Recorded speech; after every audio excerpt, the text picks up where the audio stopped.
আজকে আমাদের বাড়ির ছাদ ঢালাইটা প্রায় কমপ্লিট হয়েই গেল। হ্যাঁ, তো আজকে সকাল সকাল একেবারে ঘুম থেকে উঠে আমি আর ভাই বেরিয়ে পড়েছি এখন আমার চেতরানীকে নিয়ে। আর তোমাদেরকে তো ভিডিওর শুরুতে আগেই বললাম কি আজকে আমাদের বাড়িতে হচ্ছে ছাদ ঢালাই, তাই সেখানে কিন্তু আমরা যাচ্ছি। আর এদিকে তো বেশ কিছুক্ষণ বাইক চালানোর পর এসে দেখি সমস্ত কিছু রেডি হয়ে গেছে, শুধু আমরাই আসতে মনে হচ্ছে দেরি করেছি। আর এদিকে তো বালি সিমেন্ট ইট মানে ওই ঢালাই করতে যা যা লাগে আর কি সবকিছু কিন্তু রেডি ছিল, শুধু মিস্ত্রি আসতে কিন্তু বাকি ছিল। আর সেই জন্য কিন্তু ঢালাইটা কিন্তু দাঁড়িয়েছিল।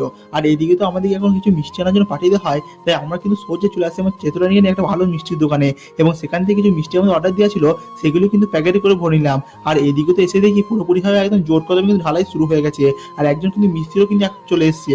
আর এদিকে তো ছাদে উঠে দেখি পুরোপুরিভাবে একদম আলাদা রকমের একটা অন্যরকম ফিল আসছে।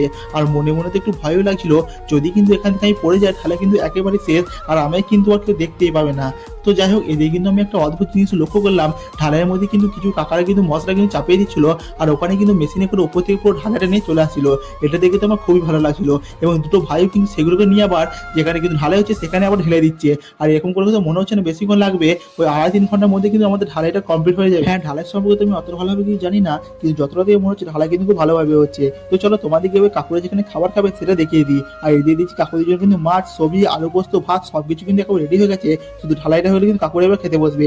আর তোমাদেরকে আরো একটা কথা বলে দিই, কাকুদের জন্য কিন্তু খাবারটা আমার রেডি হয়ে গেছিল, এবং কাকুরা কিন্তু এই জায়গায় খেয়েও নিল, কিন্তু আমার কিন্তু ভিডিওগুলো নেওয়া হয় না, কিন্তু কোনো ক্যাটারিং না থাকে কিন্তু আমরাই কাকুদেরকে খাওয়াচ্ছিলাম। আর এদিকে দেখো খাওয়াতে খাওয়াতে আমাদের অবস্থা কি হয়ে গেছে, পুরো কিন্তু আমরা ঘেমে গেছি, তাই কিন্তু আমরা নিজেরাও খাবার খেয়ে চলে এলাম কিন্তু বাড়ির দিকে।